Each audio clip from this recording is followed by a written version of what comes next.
আসসালামু আলাইকুম। যে যেখানে আছেন সবাই ভালো এবং সুস্থ আছেন। তো আজকে আসলে যে বিষয়ে কথা বলতে আসলাম সেটা হলো যে আজকাল আমাদের বর্তমান সমাজের যে অবস্থা হয়েছে যে যেসব ছেলের মারা, মেয়ের মাদের কথা বলতেছি না, যারা ছেলের মা তাদের উচিত যে যে ছেলেদেরকে মানে আঁচলের নিচে রাখতে চায় তাদেরকে আসলে বিয়ে করায়েন না। বিয়ে করে একটা মেয়ের জীবন নষ্ট করা উচিত না।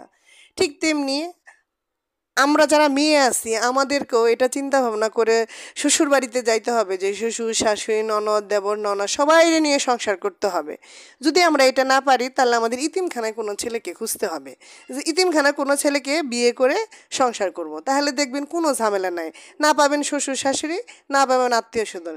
ঠিক তেমনি ছেলের মাদেরকেও উচিত ছেলেদেরকে বিয়ে না করায় সারা জীবন ঘরের মধ্যে রেখে দেন, দেখবেন আপনারাও সুখে আছেন, একটা মেয়েরও জীবন নষ্ট হয় নাই। আসলে আজকাল মানে ডিজিটাল যুগে কিছু ঘটনাগুলো এতটা মানুষকে ইফেক্ট করলো যে খুব খারাপ লাগলো যে তোর যে একটা জীবন চলে গেল এই শাশুড়ি বউয়ের অত্যাচারে।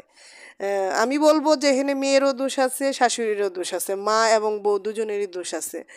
কারণ ছেলে দুজনকে এতটা ভালোবাসতো যে যার কারণে নিজের জীবন দেওয়াটাই মনে করছে যে ঠিক আছে। তো এটা আমাদের একটা শিক্ষণীয় একটা বিষয়, আমরা সমাজ থেকে অনেক কিছু শিখি।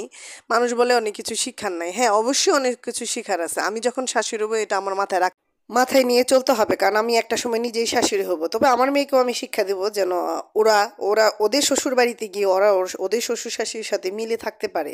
প্রত্যেকই মেয়ের উচিত এখন থেকে বাচ্চাদেরকে প্রিপেয়ার করা, যে যখনই মেয়ে বাচ্চা হবে তখনই প্রিপেয়ার করতে হবে যে তোমার পরের বাড়িতে যেতে হবে, তোমার পরের লোকজনদের সাথে সংসার করতে হবে। এরকম মেন্টালিটি থাকলে তাহলে দেখবেন কোথাও কোনো প্রবলেম হচ্ছে না।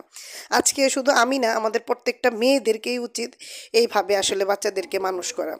তো যাজ্ঞা, যদি আমার ভিডিওটি ভালো লেগে থাকে অবশ্যই আমার চ্যানেলটি সাবস্ক্রাইব করে দিবেন, বেল বাটনে ক্লিক করে রাখবেন, ভিডিও যা মাত্র দেখবেন। সবাই আমাদের জন্য দোয়া করবেন। আমরা যারা মেয়ের মারা আছি প্রত্যেকটা সন্তানকে আমরা যেন ভালোভাবে মানুষ করতে পারি, ভালোভাবে শিক্ষায় শিক্ষিত করতে পারি। এখানে কোনো মারও দোষ নাই, এখানে কোনো বউয়েরও দোষ নাই। তবে সবারই উচিত মেন্টালিটিটাকে আমরা ঠিক করার জন্য। আগের আদিম যুগ চলে গেছে, বর্তমানে যুগ আসছে, এই যুগে আমরা অনেক স্মার্ট। সবাই ভালো থাকবেন, সুস্থ থাকবেন।